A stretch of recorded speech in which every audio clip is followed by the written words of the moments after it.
news mga kaabante. Dahil ang inyong #1 tabloid, di lang radyo, TV pa.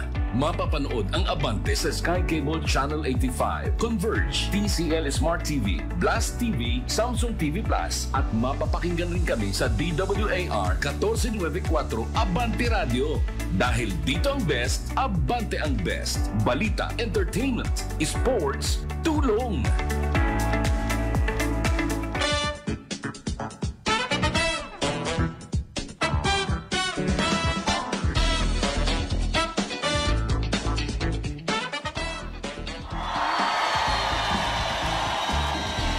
Isang masayang gabi mga kaabante. Ako po yung lingkod na nag-iisang tigasing tagapagtanong, your universal online host, Jigo Postolero, para sa programang Kwento Mo ang Bida, Jigo Live.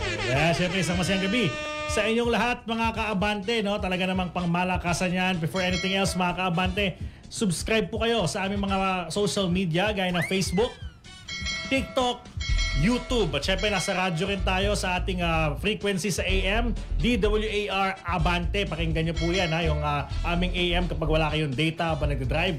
Pwede yan. At syempre sa ating K5 News FM sa lahat po ng kanilang mga himpilan po nationwide. Papakinggan nyo rin po ang mga programa ng Abante. At syempre sa mga viewers worldwide, hindi lang po tayo pang radyo at online. Tayo ay nasa TV rin. Napapanood tayo sa Sky Cable Channel 85. Wow! Sa ating TCL Smart TV Channel 91, sa ating Converge Channel 79, at syempre sa ating Samsung TV Plus, isama nyo na rin ang Blast TV mga kaabante. At syempre, magandang gabi po mga kaabante sa ating mga viewers Luzon, Visayas at Mindanao. Oo, isang masayang Huwebes na gabi po sa inyong lahat mga kaabante. Ngayong gabi, ibabahagi sa atin ng ating mga guest na mga direktor at may short film entries sa 21st edition ng Cinemalaya Film Festival. Ang Cinemalaya Film Fest ay isang competition ng indie film sa Pilipinas na nasa ika-21 taon na ang Cinemalaya at patuloy sa paghubog at pagkilala sa mga baguhang indie filmmakers para ipamalas ang kanilang talento at mga istorya sa kanilang mga obra. At dahil lalayag na naman ang Cinemalaya, ang mag-guest natin ay may entry sa nasabing film competition. Ito ay sina Director Hannah Silvestre para sa short film na Ascension from the Office Cubicle na isang drama film at may habang 20 minutes. Samantalang si Director Maria Estela Paiso naman ay magbabahagi para sa short film na Kay Basta ang Karabo, Yay Bagay Ibatha Langit o Objects Do Not Randomly Fall from the Sky. Ang pelikula ay isang docu-fiction at may habang 10 minutes and 16 seconds mga kaabante. Talaga naman. At syempre, flash natin yung pictures ng ating mga special guests, sila Direk Hannah at sina Direk Maria. Talaga namang napaka-swerte natin ngayong gabi dahil makasama natin mga mahuhusay na sought after uprising indie directors ng bansa. Mag-enjoy tayo ngayon sa programang Kwento Mo ang Bida. Ito po ang Jigo Live. Ang mga opinyon at pananaw sa programang ito ay para sa mga host at guest lamang at hindi sumasalamin sa opinyon at pananaw ng himpilan. Kwentuhang nakaka-good vibes ba ang hanap nyo? Noon na sa Jigo Live! Tutok na sa programang Kwento Mo ang Bida. Kasama ang nag-iisang Abante Primetime King, Jigo Postolero. Online host, Jigo Postolero para sa programa Kwento Mo ang Bida, Jigo Live.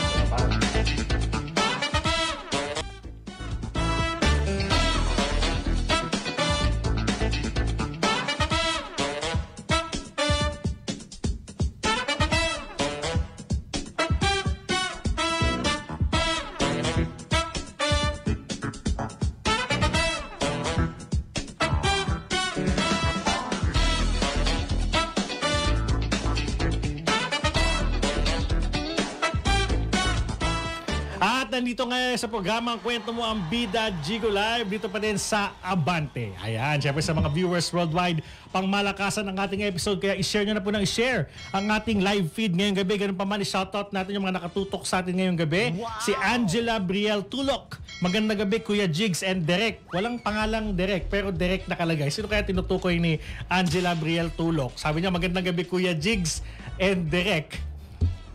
Ito ba? Gab Ferreras, yung mga tanong na siya sa mga directors natin. Biro mo, di pa nagsisimula ang ating interview. Hindi ko pa na-introduce ang ating mga special guest. Yung mga tanong na si Gab Ferreras. Then si Carlo Marasigan. Hi Tito Jigo, meron po bang Abante Radio TV sa Signal TV, Channel 32 at Cable Link Channel 34? Abangan po yan mga ka-Abante, update po namin kayo pag meron po madadagdag sa aming mga TV platform. At syempre si Gab Ferreras nanonood ulit.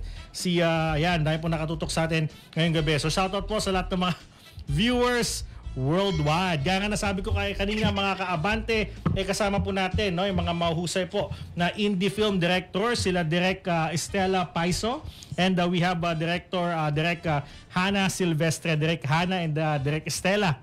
Kamusta po kayo, Direk? Okay naman po. Grabe. Feeling ko wala pa kayo 30s, tama ba? Opo. Sabi ko na ramdam ko na yung kabataan nyo at ang katandaan ko. Oo. Pero syempre, bago natin pag-usapan itong matagumpay na mga entries nyo sa Cinemalaya, because hindi biro yan Pag ikaw ay college, nanonood ka na Cinemalaya, you are admiring the craft or nag-aspire ka na someday, makagawa ka ng obra na makapasok doon. Diba? So kayo, nagawa niyo yun successfully. Bago natin pag-usapan yan, ano muna tayo? Medyo throwback. Alright, siguro si Direk Estela muna. Direk Estela, tell us about your childhood, mga pinapanood mo ng bata ka, mga hilig mo, mga hobbies mo na sa tingin mo yun yung naging factor, kaya napunta ka sa pagdidirect ngayon. Salamat po. Childhood, mahilig po talaga ako sa cartoons. Okay. Tapos mahilig din po ako magbasa ng comics. Mahilig din po akong manood ng mga hip-hop na mga music video. Like? Sino-sino? Ano po, yung mga local, sina Calix, yung mga collateral, ganyan. Nanonood din po akong flip-top kasi. Wow. So mga mga let's say, 2013 era, mga ganyan. Flip music, mga ganyan. Music, Wow, tama, okay. Tama. Feeling ko po, very integral yun sa mga gusto ko nang gawin nung tumanda ako. And speaking of Cinemalaya, nung 2012 po, nasa high school pa ako. Tapos yun po yung una ko ever na pagpunta sa isang film festival. Sa CCP? Sa CCP. Wow, Hindi ko po alam na may mga film festival. Bago noon kasi sobrang high school ka pa noon? High Ako, school pa. graduating na ako noon, 2012. Okay? So yun po, parang naging, yung pong pagpunta namin sa CCP noon, isang mahalaga siyang part ng journey ko sa filmmaking kasi yun yung parang nag-expose sa akin na may ganun palang eksena. So, yun po. Talagang na-vibe mo kasi talagang raw, di ba? Raw, lahat ng lahat ng gusto express ng director, kanya-kanya silang execution with their different artistic category, let's say, di ba? Which is sobrang challenging. Hindi kagaya ng mainstream na parang may sinusundan na kung ano lang yung aakma base sa nakakarami. Pero itong paggawa ng indie sa Cinemalaya, napaka-expressive nito. Sobra ka na-engganyo during the time. Opo. Bago po yung point na yun, akala ko iisa lang yung type ng mga pelikulang ginagawa dito sa Pilipinas So, nung pumunta po ako dun, pwede pala yun. So, simula po talaga yun 2012. Yan, yung mga different approach, yung mga ganun, no? Di ba? Yung mga malulupit dyan. And at the same time, itong gusto ko ring malaman kung yung paghihilig mo ba sa mga comics na katulong siya sa pagiging filmmaker? Kasi para sa mga connected may mga storyline sa comics or should I say sa mga palabas na pinapanood mo na pwedeng mag-contribute doon sa craft na ginagawa mo? Opo. Parang nung tumanda na po ako, tapos nagsimula akong gumawa ng mga pelikula, nahilig po talaga ako sa mixed media. Tsaka kasi po hindi ako ganun kagaling mag-drawing. Oo. So parang ang ginagawa ko po ay, minsan piniprint ko, tapos magkakasunod, bilang parang magmukha siyang parang animation. So doon po ako nahilig mag-animate. So sequence guide na yon, di ba? Opo. Kasi parang frame by frame. Frame by frame. Di ba, nakakatuwa. Punta naman tayo kay Direk Hana. Direk Hana, tell us more about your childhood, yung mga nakalakihan mo, paboritong palabas, and ano yung mga nag-contribute kung sa tingin mo ba't ka nagiging director sa ngayon? Nung kabataan ko po, noong 2012, Grade 4 na. Grade 4 ba siya? Mas matindi yun. Ito kasi high school. Ko naman grade 4. Ako graduating na ako noon. Okay. pinapanood ko po noon ng mga Nickelodeon, mga ganun. Pero hilig ko po talaga ng bata. Kabaliktaran naman po ni Direk Estela. Ako na mahilig talaga ako mag-drawing. So kung ano yung weakness ni Direk Estela, yun naman yung strength ni Direk Hana. Okay? Tapos, ayun po, nung high school, siguro doon na nag-strengthen. Hindi ko talaga inisip na gusto ko maging filmmaker, gusto ko gumawa ng movies. Mahilig talaga ako magbasa. Tapos, parang yung puso ko po kasi nasa pagsusulat, ganun. Since, siguro nung high school, parang lagi kong role sa mga group, Role play. Opo, role Ayan, play. Ako director ng role play. So hindi ka nagiging artista. Kumbaga ikaw yung nagli-lead. Opo. Okay, Oo. Tapos, Ayun po, hanggang sa nung college na, hindi ko po alam kung anong gusto kong kunin. That sana, multimedia arts dahil nga drawing. Pero, naisip ko kasi mas gusto ko yung pagsusulat. Tapos, hindi ko alam kung saan ako pwedeng pumasok. Tapos, nalaman ko na may filmmaking course pala. Kaya parang last minute, nag-switch ako ng course to film. Wow, di ba? Yun ang mahalaga dyan. Kung hinanap ng puso nyo, no? Kung ano talaga yung pinakagusto. Kasi sometimes pag college, nakaka-confuse yun kung ano ba talaga, di ba? Pero sa inyo, nahanap nyo at alam nyo talaga sigurado kayo na yun yung gusto nyo. Yes po. Di ba? So, syempre, itong gusto malaman ng mga viewers natin, no?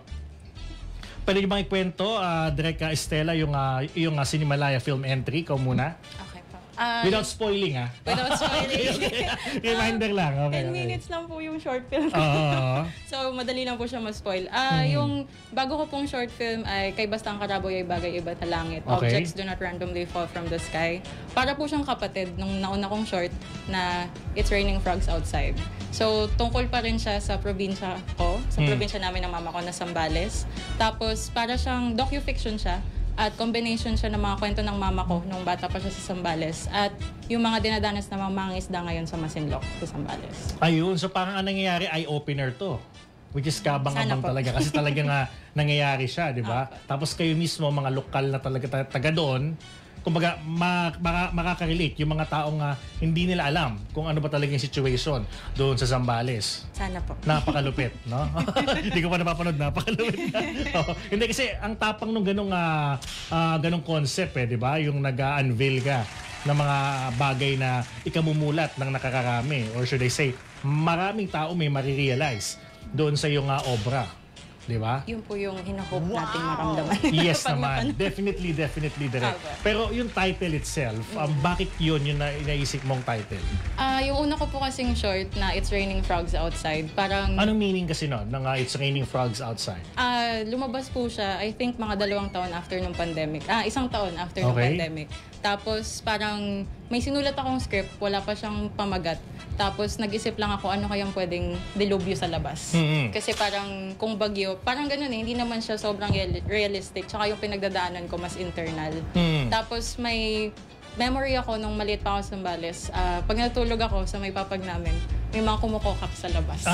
Okay. So parang somehow napakalapit sa'yo nitong experience. So, Tsaka marunong din ako maghawak ng palakay. so hindi ka takot? Hindi ako takot. Pero totoo ba yun? Pag hinawakan mo yun, parang medyo may mga milk na lumalabas? Depende po. Yung mga frogs po ay non-poisonous. Okay. Pero yung toads ay poisonous. So yung kahit yung malalaki, okay lang yun na parang dakutin mo tapos pumasok sa loob ng bahay mo. Parang okay lang po. Hindi ka takot Basta po mahawakan yan? ma-identify if like poisonous siya or hindi.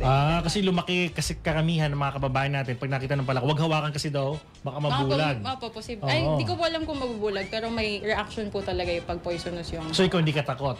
Hindi naman po. Grabe, pwede pa ito sa mga fear factor, no? Which is sobrang nakakatawa. Hulaan ko, no? Yung mga hobbies mo nung bata kayo dun sa Zambales, mga surfing, mga ganyan ba? Ang nakakatawa po, hindi po ako marunong lumangoy. Kahit malapit kayo sa dagat? Marunong lang po akong lumutang pero hindi ako marunong lumangoy. Pero the experience is, kumbaga, priceless di ba? Opo, iba na po parang talaga. nandun ka sa nature, you're one of the nature, lumaki ka doon. Opo. Kaya Sobrang po, sarap. medyo nakakalungkot nung umalis na kami doon kasi nga kailangan kong mag-aral sa Maynila na. Pero yun po, kaya po ganun yung title nung bago kong short film. Parang dahil yung una ay parang kong diary. Tapos mas internal siya. Itong Yung bago pangalawa? ay parang mas community na. So, Mas community at the same time, nandun ka din kasi dati. Oo. So parang mas kinoconnect ko po na akong dati umuulan ng palaka. Ngayon dapat wala nang umuulan. Ayun, di ba? Biro mo may tagos, no? Biro mo. Yung una, parang diary mo lang to, kinikwento mo somehow, parang gano'n. Ito namang pangalawa, parang nag-relapse ka sa iyong mga experience. Siyempre, di ba? Ang saya ng kabataan mo doon, di ba? Which is sobrang nakakatawa. Hindi lahat may pribilehiyo na may experience yun. Correct. Drake Hannah, your turn naman. Tell us more about your Cinemalaya entry. So yung Cinemalaya entry po namin is Ascension from the Office Cubicle. Tapos tungkol siya kay Telma, isang call center agent na addict siyang ano ba dito? Tumaya sa loto. So parang nating binibili niya yung feeling Opo. ng kada taya niya, ini-imagine niya na, ganito, bibili ako ng luxury car na may payong sa loob, yung mga ganon, okay? Yun po. As in, parang dun siya kumakapit na hope. Kasi syempre yung reality niya is very dreary. So, ayun po. very proud po ako. Proud kami kasi thesis po namin to eh. So, wala, nakakatuwa lang kasi nung parang mga 2 years before, nanonood lang din po ako ng Cinemalaya sa CCT, ganun. Tapos, dahil nga po actually sa Cinemalaya, kaya ako nasulat tong film na to. Kasi last year, may 2 entries po na local. Tapos, ayun po, na-inspire po ako para masulat to. Wow, di ba? So ba nakakatuwa yun kasi kumbaga yung craft mo nung kayo ay college pa lang kasi thesis, di ba? Biglang nagbunga na siya hanggang sa nakapasok kayo. Ano naman ang sabi ng ibang mga thesis mates mo dito o mga kaklase, should I say? Congrats! Oo. What means yung mga future plans nyo o kung ano man, ano yung mga sinasabi nila sa'yo? Siyempre, pinupush ka na nila dahil nandito na kayo eh. O anong mga... Opo, sinasabi nila parang strike while the iron is hot. Tama. Anuhin ko na yung oras na to. Pero, ayan, we'll see. Yes, oo. Bakit hindi? Kasi kung meron naman kayong mga capacity, meron kayong mga equipments para dyan, mahusay yung editing team, maganda yung mga color grading nyo, bakit hindi nyo dapat ituloy, di ba? Yun ang malapit dyan. Huwag nyo na isipin yung gastos. Kinikita ang pera, pero yung craft, bira lang yan. O yung moment, di ba? Yung pagkakataon. So, ano naman yung pinaka-challenging na napagdaanan mo sa paggawa ng yung short film? Pera po. Pera po talaga. Sabi ko mag-isipin niya pera, pero yung pala talaga kailangan. Opo, kasi tuwing nagsushoot po ako, 5 lang po kami on set. Nung ito pong huling shoot namin, 7 lang po talaga kami. Okay. So, kasama na po producer, ako, wala po kaming artista. Mga taga Sambales po talaga yung... So, kinausap nyo na lang sila na ganito na lang po. Bago po kami pumunta, nagliko muna kami ng pera para may... Kahit pa paano meron. Kasi po, ang nangyari, at alam namin mangyayari siya, pagpunta namin doon, tapos i-interviewin namin yung mga mangingisda. Hindi sila makakapangisda ng Oo, tama naman. Ang ganda nung pagiging considerate nyo doon. Although may mga mababait na kahit kinausap, sige, okay lang, gawin ko na lang to para sa inyo. Pero syempre, naisip nyo na hindi nga sila mababawasan yung kanilang working hours. Yun. Parang medyo contradictory din po kasi if gumagawa ako ng short film tungkol sa dinadanas nila, tapos hindi din ako magbibigay, inabala ko sila sa trabaho nila. Parang ganun. So, bago po kami pumunta, nag-ipon muna po ako na matagal ang tinagal ng pag-iipon. Kaya para lang po sure na pagpunta namin, mababayaran ang lahat ng Grabe yun. Pero at least wala kayong kumbaga mga backload sa mga tao o sa mga tao nga kasama doon sa film. Di baling ikaw na yung mag-sacrifice basta naitawid nyo ng maayos. Yun ang pinaka-importante. That's a challenging part para sa'yo na nalampasan mo. Thankfully. Yes. So, yung pera kasi baka mamaya may mag-sponsor or what. May mangyayari yun. Basta pagpatuloy nyo na yung magagandang craft na ginagawa ninyo, walang imposible. Di ba? How about you, Mama Direk Hannah? Pinaka-challenging. Ganun din? Pera din. Oo. Correct. Tama. Pero bukod dun, feeling ko parang sa kada stage, di ba, pre-prod, prod, tapos post-prod, parang lahat may challenge. Oo eh. Opo, tapos kunyari sa pre-prod, yung cast po namin, paiba-iba siya, tapos day before lang kami nakakuha ng artista kasi nag-cancel, gano'n. Pero feel ko ganun po talaga kapag... Pero ba't nagka-cancel? Ano yung mga sinasabi nila sa inyo? Schedule conflict, ganun, may sakit. May sakit. Pero saan to kadalasan sinushoot yung film ninyo? Sa office lang naman po. One location. Hindi, what I mean is Quezon City, Manila? Sa Rizal. Taytay. Taytay, Rizal. Opo, malapit dun sa Tiangge. Opo. Tapos ilang oras yung... gaano katagal? Isang whole day ba yung shooting? Yung shoot po. Opo, 1 whole day. Tapos 3 araw namin shoot. Tapos yung artista kailangan 1 day lang siya nandun? Hindi, kailangan po 3 araw siya nandun. Pero yung nakas po namin, hindi na daw siya pwede. Pwede. Yun ang mahirap nun Oo. Grabe yung kaba ko ng araw. Parang bumagsak yung puso ko, nabasa ko yung text. Pero buti na lang po, meron kaming backup plan. Opo. Oo. Actually, hindi namin siya kilala. Friend of a friend, nung gaffer namin. Tapos, ayun po, buti available siya. Pero hindi siya lock-in. Ang ibig ko sabihin na umuwi-uwi naman para babalik lang bukas. May lodging po kami dun. So 3 days dapat hindi uuwi? Opo. So kailangan talaga yung tutulong dito, yung walang commitment. Committed talaga, oo. Ayun.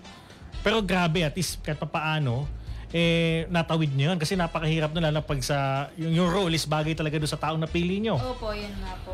Pero maswerte din naman po kasi in a way, yung 2 actors po kasi namin, parang first ata nila to. As in yung 2 bida. First short film nila yun. Tapos, naging maganda naman po yung performance nila and ayun, very thankful kasi parang pumasok din sila dun sa role kahit unexpected yung ano namin. Ayun, di ba? Siyempre nakikita mo na ako direct. So parang may nakikita ka na bang bagay na role sa akin? Basta hindi lang 3 days ha. Siguro mga... Medyo mahirap yung 3 days. Paano ko magli-live eh. Yun ang iniisip ko eh. Someday, di ba? Baka may maisip ka direct sa akin, tsaka ikaw direct ka. Baka may makita ka yung bagay na role sa akin dyan. Pero syempre pag-usapan natin kanina, nabanggit nyo nga talaga na pera. Yung isa sa mga challenging part para mapagpatuloy ito. Malaki ba talaga yung kailangan na i-prepare para makapag-buo ng short film in your experience, direct? Depende po kung anong ibig sabihin ng malaki. Kasi po, Like for example, bigyan mo ko ng particular amount. Kaya na ba to yung isang 10-minuter or 20-minuter, 30-minuter? Paano? ang nangyari po sa amin, yung pinang-shoot namin ay galing sa mga nalikom ng una kong short film. Tapos Approximately nasa 100 or less than? 100-ish. Oh! Parang ganun. Oo, malaki na pala, no? Grabe. In example ko pa, 50K. Yung pala, bariya lang pala kay Rex. Nahiya naman ako doon. Nagulat din po ako nung nagsimula po ako mag-direct na medyo mahal pala Hindi talaga. mo ina-expect na gano'n. Kasi di ba pag during the time, pag school, medyo kakausapin mo na lang, libre na, so mababawasan na. Pero sa totoong buhay, hindi pala gano'n. Mahal po talaga So 100 plus ish yung inabot. Okay. Pero dahil mabagal din po ako mag-shoot. Isang linggo po kami nag-shoot sa Zambales eh. Kasi dahil hindi po ako full-time director talaga. Editor po ako eh. So mas sanay ako sa mababagal na araw. Tsaka mas konti din kasi yung crew ko. Hindi kami full na crew. So ang nangyari po, yun yung ginamit namin pang shoot at makapag-interview at makasalamu yung mga mangingisda. Pag-uwi namin, lumapit kami sa isang gallery para magbigay sa amin ng fund for post-production. Tapos Nag-donate? Opo. So kasama na yung dinonate dun sa 100 plus ish? Opo. So ang mala total nitong short na to, siguro mga 200 something. Grabe yun, no? Tapos bata pa wala pa silang 30, pero yun ang iniisip nila, no? Paano nyo babudgetin yung 200,000 for a particular film quality na kailangan makapasok sa Cinemalaya bilang entry, di ba? So baka nakakabilib yun. Kasi ang hirap maglikom, to be honest, di ba? Kasi kailangan pang i-validate kung para saan, ano makukuha nila kapag tumulong sila. So may ganun, di ba? Hindi naman lahat mabait eh. Oo. So in your case, so, paano mo na-overcome yung mga ganun na parang masasabing worth it na mag-donate kayo sa amin or magbigay, ganyan? Siguro ang isa pa pong challenge ay napakamahiyain ko kasing tao. So mahirap na yung pag-usap. So dapat may ano kami speaker. Parang so kasama ko yung producer ko, tapos kailangan kong igpawan yung pagiging mahiyain kasi nga kailangan ko ding ipaliwanag dun sa posibleng magbibigay sa amin ng pera kung para saan ba talaga yung kasi mas ikaw yung makakapagpaliwanag direct, di ba? Opo, tama. So nung parang in-explain po namin dun sa gallery na meron siyang cyanotype, may mga silk screen, art gallery sila. So medyo nakasakay sila dun sa concept. Kaya sila na-convince. Ang galing, di ba? Biro mo, you're going outside your shell, di ba? Parang comfort zone, no? Para lang magawa to. Dati ayaw mo yan, pero gugustuhin ko for the craft, di ba? Nakakatuwa. Direk, Hannah, ikaw naman, sabihan mo kami about the expense naman na napagdaanan nyo so far. Ganon din ba? Nasa 200? Opo. Grabe. So, we're talking about half a million dito sa lamesang to. Oo. Short film pa lang po yun, pero hindi ko rin po in-expect na ganun siya kalaki na ano. Pero buti na lang po, 3 naman kami sa TC, so hati-hati naman kami dun. So sa 200, parang let's say mga tig 70 approximate? Opo. Tapos may mga nagdo-donate din naman. Parang kada thesis po kasi yung mga estudyante sa film school, parang nalilimos talaga sa Facebook ng donation. Tapos maswerte naman po yung namin, yung group namin kasi nakapasok po kami din sa grant ng FDCP. So malaking tulong din po yun sa gastusin. Correct. Oo. So yung pag-iipon naman para makapag-contribute kayo na mismong sarili niyong pera, paano niyo ginagawa yun? Well, magulang. Oo. Tama naman. Tama. Oo. Kasi sino ba naman lalapitan? Correct. Opo. Parang nung nag-film school din, parang inano na din yun. Kasama na sa package. So parang baka one day gagawa ako, you need to fund this, ma'am, because it's gonna be big. Opo. Panalo to. Di ba? Yeah, that one time, big time, dapat may mangyari dun sa ginawa mo para hindi masayang. Oo, tama. Pero syempre nakakatuwa na may mga ganun tayong support system, di ba? Na handang tumulong, pamilya man o hindi. Pero yung tipong naniniwala sila sa craft natin. Kasi kung hindi nila gagawin yon o walang magtitiwala, lalo sa mga kabataan ng mga filmmakers kagaya nyo, paano pa uusbong yung pelikulang Pilipino kung patuloy na walang susuporta? Wala kami mapapanood na mga potential na gawa nyo pala. Mahusay pala sila Direk Hana, sila Direk Estela kung wala kami nakikita, di ba? So malaking bagay itong nakakapasok kayo sa Cinemalaya para nang sa ganun mapalapit kayo sa mga kababayan natin. At syempre, sa mga viewers natin worldwide, alam ko, bitin pa kayo sa ating kwentuhan with Direk Estela and Direk Hana. Mga kaabante, tayo po ay napapanood sa Sky Cable Channel 85, sa ating Converge Channel 79, sa ating TCL Smart TV Channel 91, at syempre, sa ating Samsung TV Plus, ganoon din sa Blast TV, pang malakasan yan. Syempre, sa aming mga social media, Facebook, TikTok at YouTube. Magbabalik po ang programang Kwento Mo Ang Bida, Gigo Live.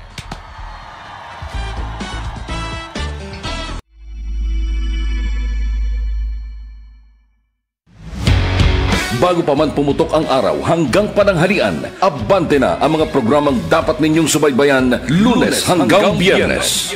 Sabay sa mainit na kape ang mga maiinit na balita, pagtarakay at opinyon ng bayan. Kasama mo si Ronnie Ramos sa Abante Pilipinas. Alas 4 hanggang alas 5:30 ng umaga. Hindi pa aawat at walang inaatrasan sa anumang usapin. Kasama mo si Benji Alejandro. Walang atrasan sa alas 5:30 hanggang alas 7. Tuloy-tuloy at walang patid sa pagbabalita ang ihahatid ni Raya Kapulong at Francis Folbe sa Abante sa umaga. Alas 7 hanggang alas 8 ng umaga. Mainit, malalim, mapanuring tanong at makabuluhang talakayan ni Marlo Dalisay at Paulo Espiritu sa Parikoy. Alas 8 hanggang alas 9 ng umaga. Kasama mo sa pagharap sa mga isyu at suliranin dahil sa anumang laban. Kasangga mo ang langit. Kasama sina Paring Ray at JR Langit. Alas 9 hanggang alas 10:30 ng umaga. Hindi ka malilipasan ng mga isyu at panayam. Hatid ni Eli Saludar mula sa kanyang inbox. Alas 10:30 ng umaga hanggang alas 12 ng tanghali.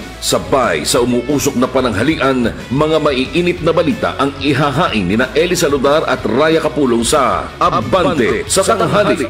Alas 12 hanggang alauna ng hapon. Mga programang hindi ka aayaw, hindi ka susuko at hindi ka uurong. Dahil ang Abante hindi lamang dyaryo, hindi lamang radyo, TV pa. Kaya tutok na sa Abante dahil kahit saan, kahit kailan, Abante ang kasama mo.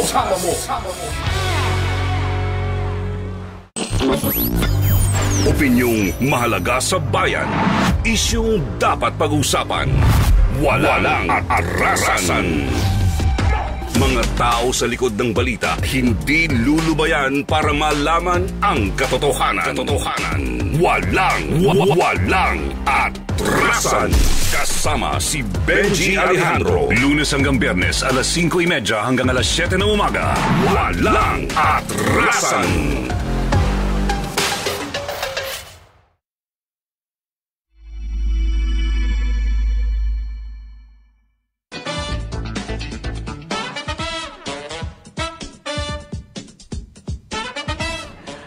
Nagbabalik sa programa Kwento Mo Ang Bida, Gigo Live. Grabe, ang lakas maka late night show nung papasok, pa-zoom in, no? Ng aking mga direktor. Basta mayroong binabati yung mistisang viewer, binati ako, at may binating direktor, pero walang pangalan. Sino siguro mabait na direktor? Oo, ayan. Siyempre, mga pa man nakatutok sa atin ito, bago natin magpatuloy ang ating mga tanong, no? May tanong din yung mga viewers natin. Itong si Gab Ferreras, ang tanong niya, tig-isa kanyang sasagutin, ha? Sabi ni Gab Pereira, sa buhay ng pagiging isang short film director, ano ang mga challenges na yun nga, natanong na kanina yan. Kulang ang budget, mag-produce tapos nagtitipid sa props. At times na nahihirapan kayo sa mga locations. Yung mga locations daw para sa set. O paano nyo daw tinatawid pag nahihirapan kayo sa mga ganun? Like, hindi akma sa eksena, may maingay na mga tao, may nanunood. Yung mga ganun. Paano yan, direct? Yung sa akin po kasi sa Zambales ako nagsushoot. Pero hindi naman dahil Zambales ay kilala ko na lahat ng tao doon. Oo, tama. Kasi you need to kausapin pa rin, di ba? So, ang ginagawa po namin ay naghahanap muna kami ng mga pwedeng kakampi. Na kung saan kami pwede mag-shoot, tumira. Parang mayores, no? Parang, okay, maingay dito, mag-shoot kami. Saka po, maikli lang din kasi yung shorts ko. Kaya baka mas madali siyang i-mitigate sa mga problema ng crowd. Tapos, hindi din ganun karami yung mga artista sa mga short ko. Kaya parang mas madali ata siyang i-troubleshoot. episode. Ayun, kumbaga siguro akala siguro niya ito yung mga pangmahabaan na gagamitin mo for 1 week yung isang location. Diba paano kung yung traffic, di ba? May mga ganon siguro. In your case naman, Direk Hana? Sa amin din po, pahirapan talaga maghanap ng location. Yan. Kailangan isang buong office. Pero Tsaka medyo madaming sasakyan doon sa Taytay. Tama ba? Sa east, no? Yung location po namin, highway siya. Kaya nahirapan din kami mag-sound kasi rinig na rinig mo yung mga kotse. Mga natsot, oo. Opo. Tapos may scene din kami na sa bus, pati sa kalsada. Yung sa kalsada po, may permit naman kami pero dumadaan pa rin mga tao. So, tinatimingan na lang talaga namin kasi hindi mo makakontrol. Tama naman magalit kayo sa kanila, di ba? Oo. So, Diskarte lang diskarte, tama. Napakatindi nun. Pero very young age sa pagdaanan yung mga ganong responsibility sa set, di ba? Kailangan na maging responsible talaga kayo pagdating sa mga ganon kasi may mga tao kasing involved, di ba? Pwede sila mag-interfere, pwede mawalan kayo ng pasensya kasi gusto nyo nang matapos pero may dadaan, may makakasira ng eksena. So at the early age, alam nyo na kung paano, which is sobrang nakakatuwa, di ba? Talaga naman. Ito pa, may tanong pa siya. Itong Cinemalaya, masabi kong breeding ground ng mga award-winning filmmakers, mga legends, whether sa pagdidirect, screenplay, o sa pag-aartista. Anong opinion mo doon, Direk Stella? Tama po. Hindi mo from experience Yes, na yes, tama naman. Correct. Parang marami din silang nai-influenceahang mga future filmmaker eh. Kahit nung yung mga bata talaga na nanonood. Kasi po sa amin dati, nung nasimulan namin yung Cinemalaya, ginawa namin siyang tradition na nanonood kami magkakaklase tuwing Cinemalaya season kahit umuulan. Ganyan. So parang may mga kilala ko na nanood din before tapos ngayon filmmaker na din. Wow, oo. In your opinion naman, Direk Hana, ganun din ba? Opo, ganun din po. So, nung namamanifest nyo na one day, Yes, tuloy-tuloy ito, di ba? Talaga naman. Kasi hindi kayo papasa doon. Madami kayong kalaban definitely, di ba? Tapos, isa kayo sa mga manapili. Opo, ang maganda nga po sa Cinemalaya, parang nagulat ako halo-halo yung mga finalists. May mga, parang tulad namin na student filmmaker lang. Tapos yung iba naman mga hasang director na po. So, kaya nakakatawa kasi naghahalo-halo lahat. Hindi siya yung puro all-star lagi. Ayun, tama. Kumbaga may blending, Opo, mix and may match. chance kami. Oo, correct. Kasi kung pare-pares batikan, wala nga talagang opportunity, di ba? Or pare-pares veterans. Eto naman, pag-usapan natin kanina, may nabanggit ka, no? Yung It's Raining Frogs Outside ba? Tama? Yung ginawa mo, no? Kwentuhan mo kami about dyan at yung deeper pa na bakit mo siya naisip, ano yung concept mo dapat noon na hindi dapat yun. Parang dating meron kang original concept pero hindi nasunod, yun ang nasunod. Baka may mga ganun ka pa. Yun po, yun yung parang full circle moment yung It's Raining Frogs Outside kasi nag-Cinemalaya din siya 3 years ago. Wow. Tapos yung year na yon, 10 taon yon, buhat ng first kong panonood sa Cinemalaya. So wow, So yung life. buwelo, parang tama, nag-full circle ka nga sa madaling sabi. Na, tapos talagang nangyari siya. Pero yung mga drafts, yung mga, let's say, yun na yung una mong ginawa, di ba? Pero syempre may mga iba ka pang option na gusto mo rin ipasok sana doon. Ano yung mga yun? Nung una nga po, hindi yun palaka eh. Pero kung dumaan ako sa isda, sa alimango, sa mga pusa, parang naghanap po ako ng bagay, tas maganda sana pakinggan para sa akin na delubyo sa labas. Tapos, nagsimula talaga siya bilang diary na kasi nga may mga nangyari na din sa Zambales na hindi na siya katulad nung natatandaan kong Zambales dati. So, tinatry kong parang i-process yun kasi nga medyo tumatanda na rin ako. Kahit pa paano. Kasi matagal na, ang dami na ding nangyari sa pamilya ko, tsaka yun sa mga nandun, ng mga kamag-anak namin doon. So, nagsimula po yun, before pa ng pandemic, sinulat ko na siya. Tapos ayaw ko siya gawin kasi parang nire-resist ko yung pagdidirect dahil nga mas komportable ako sa editing suite. Editors. Okay. So, kumbaga kasi alam mo magiging ang pangit man pakinggan pero medyo mas hassle kasi mag-direct kasi sa editing, tama? Kasi sa editing, andun yung material, tahiin mo, may script kang guide. Sa pagdidirect, overall iisipin mo, pati nga sa editing mo, makikiupo ka din eh. Kailangan may touch mo rin, di ba? So yun yung nagpipigil sa'yo yung ganong kalaking food plate. Parang ganon. Para pong malaking talon talaga siya sa akin. Kasi sabi ko din sa sarili ko, if magdidirect ako, baka music video kasi nga mahilig ako sa hip-hop. Correct. Ganyan. Pero dumating siya, tapos win-workshop ko siya kasama yung mga producer ko, ganyan. Tapos pinasa namin, nung nakapasok, baka sign na yun. Baka it's time. Baka yun na pala. Tama. Pero you're not closing the doors naman na Direk Estela na mag-direct ng mga hip-hop opo. Parang, music video? Opo, may mga gusto pa akong gawin sa mga kasama tropa, ganyan. Like for example, mga artist na music, hip-hop artist, ikaw gagawa. Pero, andiyan ba si Direk Kurt Brian? Wala. Siya kasi sa sample ko kung papasa na yung sa music video, yung para dagdag ba sa crowd, yung mga hip-hop, di ba? Kailangan maluluwag yung damit ba? Mga gano'n, tapos magaganda yung cap. Sayang. Sayang si Direk Kurt Espera, wala siya dito. Madi-discover sana siya ni Direk Estela, hip-hop, no? Abangan natin yan. I-add ko naman kayo mamaya para tuloy-tuloy ang ating connection. So, Direk Kana, ikaw naman. Kwentuhan mo kami about, syempre nabanggit mo nga na ito yung first entry mo. Pero yung mga naisip mo na dapat yun yung gagawin mo, or should I say, mayroon ka bang top 3 na draft sa bahay mo lang o nakastock lang doon, pero ito yung pumasok? Ito pong script na to, dami po talaga niyang pinagdaanan. So may revisions? Okay. Pinapakita din po kasi namin siya sa professor namin. So, nahuhulma po talaga siya throughout the term. Nung una po, wala talagang loto. Pero nung huli, parang yun na yung nagbida sa story. So yun, doon umikot yung kwento. Ang galing. Dati yung trabaho ng bida ko, parang hindi siya totoong trabaho. Nagbibilang lang siya ng papel sa isang kumpanya. Parang ganun lang. Tapos, dapat po yung treatment nun sana is mas melodramatic. Pero, dahil po siguro sa budget na din, kaya po na-shape yung kinalabasan na yun. Yung sa pagtaya sa loto. Oo. Pero syempre, nung napanood yun yung finished product nito, ano yung ma-realization mo doon sa film? Somehow ba nakarelate ka? Nakarelate yung grupo? Paano? Siguro po realization ko nung nakita ko na yung final. Hindi mo talaga magagawa yung kung ano yung in-imagine mo. Parang never, kahit correct. na magaling ka na. Maiiba talaga sa yung course niya. Parang may sarili na siyang buhay pag naging totoo na. Pag nabuo na siya, meron siyang ibang pupuntahan. Or mag-iiba na shape, should I say. Pero yun pa rin, yung ginawa mo. Kung hindi lang siya yung iniisip mo na magiging siya. Ayun. Parang iniisip mo pula, magiging yellow-green. Parang ganyan. Medyo malayo Oo. Pero ito, tanong ko, kasi syempre bumilib nga ako doon sa pagpasok nyo. Unang tanong ko pa na sa inyo, ramdam ko na mas bata kayo sa akin. Pero yung na-achieve nyo, para sa akin, larger than life yan Oo. Mahirap ba makapasok sa Cinemalaya in your experience, Direk Estela? Opo. Ang experience ko po kasi, simula nung nag-start ako magtrabaho after college, parang tinatry kong mag-submit ng mga script kasi gusto ko ding magsulat, tinatry kong sumali-sali. Dumaan po ako sa napakaraming rejection at part po yung Cinemalaya doon.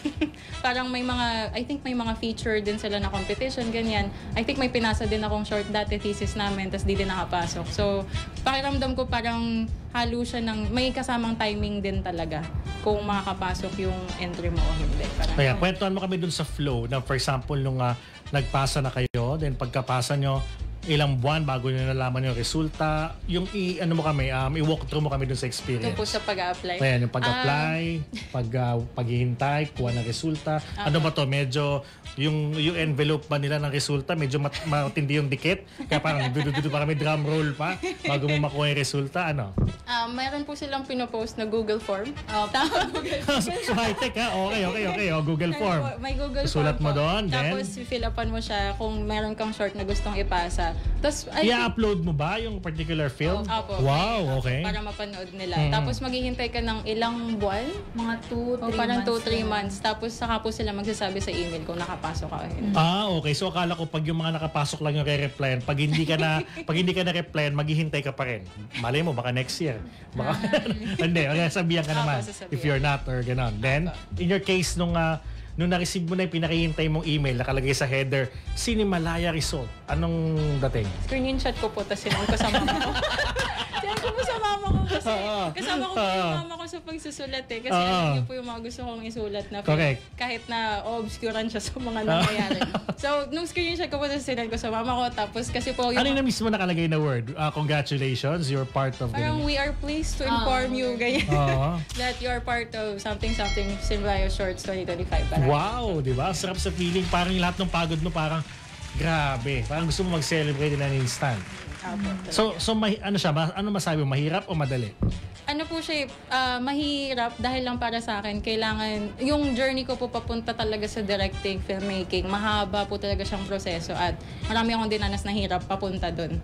So, mahirap, hindi lang yung pag-apply sa Cinemalaya, pero yung buong process. Kasi syempre yun yung bala mo para mapansin ka na Cinemalaya. Kung yung sinasabing pagpasa, baka madali kasi baka may mag-video lang ako dito. Hi guys, it's a movie fiction, upload ko. Madali, di ba? Pero yung pinaghirapan mo yung concept, yung buong short film, yun yung nagiging, kumbaga, blood, sweat, and tears na procedure para masabi mo nga medyo mahirap siya pero fulfilling. Yes. Di ba? Nakakatuwa naman. Direk Hannah, in your case, ano naman yung steps na napagdaanan mo nung nag-apply ka, kagaya rin kay Direk Estela? Nagulat lang din po kami na nakasali kami kasi yung thesis po namin last year pa siya natapos. Tapos, Are you expecting na nagpasa kayo na makakapasok kayo? Kasi alam ko madami talaga to di ba? Madami pasa every year. Tapos, ayun, dahil natapos na nga po yung thesis namin last year, parang nakatingga na lang siya sa computer. Tapos hanggang sa nag-post na yung Cinemalaya na pwede daw mag-enter. So ayun, tinry lang namin. Pero yung film po namin, pinasa namin sa marami, hindi lang dito. Tapos ayun po, nagulat kami na nakapasok. So nung nakapasok, paano to? Nag-celebrate ba kagad kayo ng thesis mates mo? Paano? Screenshot lang. Tinore lang sa Instagram. Mag-sorry sa Instagram.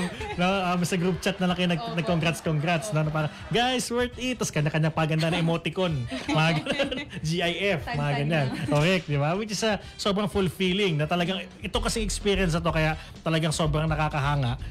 Pati sa kaapu-apuhan niyo, pwede niyo sabihin to di ba? Kasi Cinemalaya will always be there. Magiging parte ng mga nag-aaral. Kasi lahat ng mga college definitely may part na manonood talaga ng movie dito at somehow mai-inspire sila, ma-aspire sila to be a filmmaker someday at nagawa nyo. Diba? Sobrang nakakabilib. So ito hypothetical lang dahil syempre alam ko meron talaga kayong skills sa pagdidirect at alam ko hindi nyo na ito titigilan. No? Kasi base pala sa grado ng mga salamin nyo, talagang sure na kayo wala nang urungan to. Talagang di baling ano man mangyari, magdidirect ako. Parang seryoso na. No? So hindi na to hobby lang. Talagang craft nyo na to. If given a chance, Direk Estela, na makapag-direct ka ng isang full-length film, kumbaga walang problema sa budget, yung mag-sponsor sa'yo and everything, lahat. Pwede mo ba kami bigyan ng quick concept ng isang film na gusto mong gawin once na bigyan ka ng lahat ng kailangan mo with kasama na rin yung mga artist at anong storya. Bigyan mo lang kami ng full picture ng future plans. Meron, ang nakakatawa po, dahil nga iniiwasan ko mag-direct, may sinulat akong feature noong 2020 dahil gusto ko siya ibenta as a script. Tinabi mo lang. Tinabi ko lang po. Pero huwag masyadong spoil kasi baka mamaya kunin ng iba yung concept. Tapos sabihin na sila yung may gawa. Okay. Pong karaoke siya. May karaoke. Tapos yung may musical something? May music element, may animation, may hip-hop na naman. Wow! Direct Curtis Pera, sayang wala ka dito. Okay? Yun po. Parang, tapos tungkol po siya sa 5 magkakaibang tao. Tapos connected sila nung karaoke machine. So dun iikot yung kwento na magugut kami sa twist. Tama. So yung 5 tao na yun, if given a chance, sino yung mga gusto mong gumanap sa ating local showbiz? Para lang we have a picture ng bigger plans. Kasi dito wala ka nang problemahin sa budget, given a chance lang, di ba? Na tuloy, ikaw na talaga magdidirect ka lang. As name your price pa. Anong sino makukunin mo doon sa 5 yan? Yung pong mga shinortlist kong artista dati, pangarap ko po talaga mga trabaho si Miss Mylene Dizon. Wow, pwede. Si Sir Noni Buencamino. Buencamino, yes, napakahusay. Si Miss Ana Luna po. Ana Luna. Si Sir Ibes Bagadiong po. Okay. Tapos yung isa po, yung main artista po kasi, siya lang yung hindi celebrity dapat sa kanilang cast. So sino po naisip nyo doon? Meron po kaming na-meet na artista sa Dapitan noong 2024. So, na siya yung swak? Apo, siya sana. Anong pangalan niya? Sige, ako sino man po yung artista na sa Dapitan, sabi po yung nananawagan na kukunin po kayo ni Direk Estela, doon nyo lang po, tandaan nyo lang po kung kayo po yung na-meet, mag-workshop na po kayo kasi anytime, pag nagkaroon siya ng opportunity, kukunin niya na kayo. Artista sa Dapitan, may kulay ng damit, alala nyo? Parang yung producer po, yung line producer po namin nung shoot namin sa Dapitan. Siya may contact? Friend niya po. Wow, so walang problema. Makikita. Kala ko naman kailangan natin ipanawagan, no? Parang kulay po ng damit, asul, huling namataan po. 2022 po, doon sa... Okay, pero sabi, we're looking forward for that, Direk. Definitely masterpiece, di ba? Punta naman tayo ngayon kay Direk Hannah. Direk Hannah, same question. If given a chance, bibigyan ka ng budget, lahat-lahat ng mga kailangan mo, ano yung naisip mong concept at sino-sino yung gusto mong gumanap? Ngayon po, hindi ko kasi iniisip na. Just in case lang, kasi manifesting, di ba? Oo. Siguro po, yung kwento magiging siyang tungkol sa bahay na parang hoarder's house. Okay. Tapos, iikot lang siya sa isang pamilya, 4 sila. Lola, tatay, tapos 2 magkapatid. Okay. Tapos may namatay na daga, tapos hindi nila Alam ko mahanap. nasaan. Oo. Ayun. So sino yung lola? Sino Hirap sino na- naisip mo? Gusto ko po siguro mga hindi pa kilalang aktor. Parang gusto ko po sila mabigyan din ng chance. So, pero kung pipili ako ng isa, Sino?